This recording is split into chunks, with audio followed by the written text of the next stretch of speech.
Good afternoon, Chairwoman Klobuchar, Ranking Member Fisher. My name is Bob Evnen. I have the honor and privilege of serving as Nebraska's 27th Secretary of State.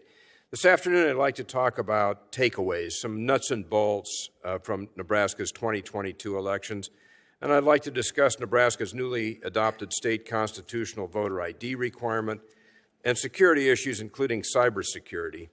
I'd like to conclude with a thought about federal versus state control of elections.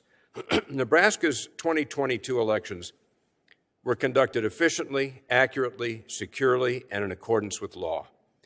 As we've done for some time, within approximately 1 month before the primary and general elections, every single ballot tabulation machine in the state was tested 3 times for accuracy by running 3 separate test decks of ballots through each machine. In addition to these 3 tests, 2 mock elections were held to further check the accuracy of our ballot tabulators and to check the accuracy of the computers that compile the results and our election night reporting website. Then, after each election, we hand count the results. We do this after the election. We hand count the results of certain races in 2 or 3% of our precincts statewide.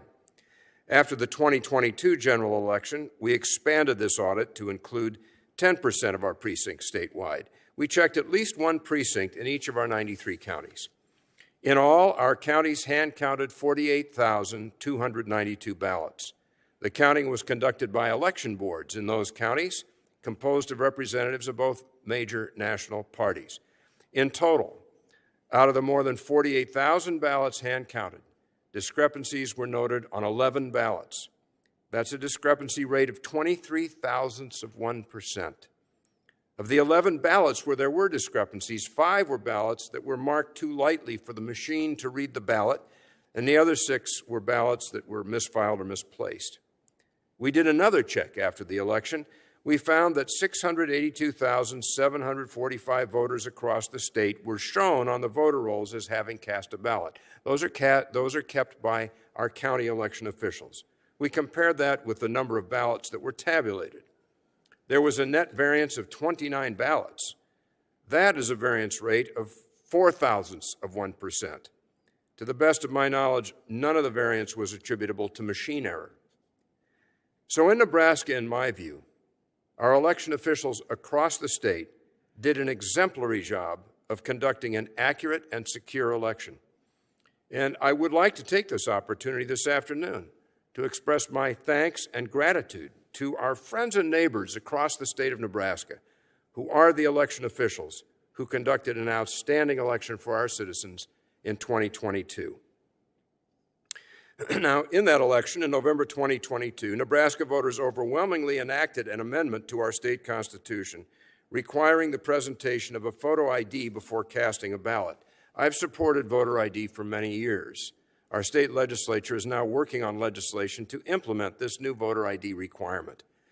My office estimates that between 97 and 98% of registered voters in our state already have state-issued photo IDs.